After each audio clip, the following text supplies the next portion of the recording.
పెద్ద పెద్ద పట్టణాల పొంటి అప్పుడప్పుడు 5K రన్ను 2K రన్ను అని ఉరుకుడు పోటీలు అవుతుంటాయి. ఎక్కువ ఇవి పోలీసోళ్ళు, సినిమా హీరోలు, రాజకీయ నాయకులే పెడుతుంటారు. అట్లనే మన ఉక్కు మనిషి సర్దార్ వల్లభాయ్ పటేల్ జయంతి నాడు కూడా అసొంటి పోటీనే అయ్యింది.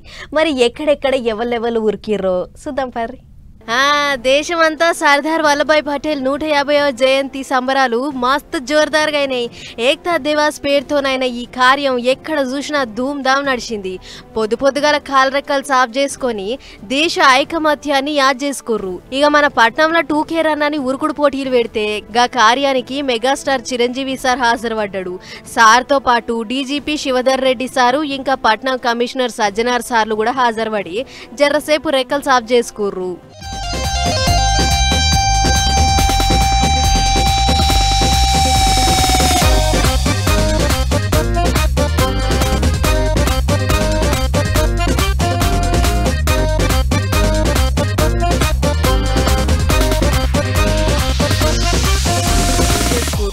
చూస్తుర్రు కదా చిరంజీవి సార్తో పాటు పోలీస్ పెద్ద సార్లు ఎంత హుషారు మీద ఉన్నారు.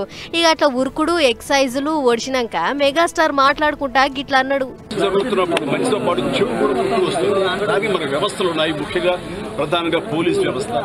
ఖచ్చితంగా వాళ్ళు best to overcome these problems. But we have to welcome the technology, advance technology ఎప్పుడు మనం వెల్కమ్ చేయాలి.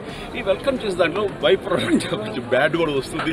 దాన్ని ఎలా ప్రక్షాళన చేయాలి దాని మీద వాళ్ళు పూర్తి స్థాయి దృష్టి పెట్టారు. దీనికి ప్రభుత్వాలు కూడా సహకరిస్తాయి. వాళ్ళు డెఫినెట్గా అసెంబ్లీలో చట్టాలు తీసుకొస్తారు. వాళ్ళ స్ట్రాంగ్గా ఉంటారు.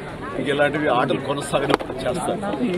I strongly believe. ఇక ఇదిట్లుంటే అటు గుజరాత్ లో ఉన్న పటేల్ విగ్రహం కాడ ప్రధాని మోడీ సారు నివాళులర్పించిండు.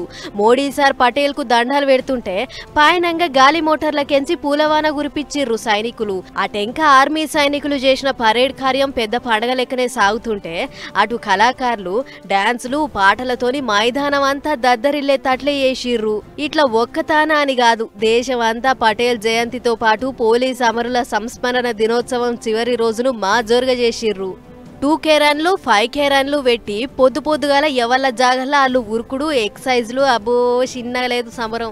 గిట్లా అన్ని జాగలల్లా రాజకీయ నాయకులతో పాటు కలెక్టర్లు, పోలీస్ పెద్దసార్లు, ఎంపీలు, ఎమ్మెల్యేలు, జనాలు కూడా పెద్ద పెట్టిన హాజరుపడి మా గొప్పగా చేసిర్రు. పటేల్ను దలుచుకొని దేశం అంతా ఒకటే, అందరం సమానమే అన్నట్లు నినాదాలు చేసిర్రు.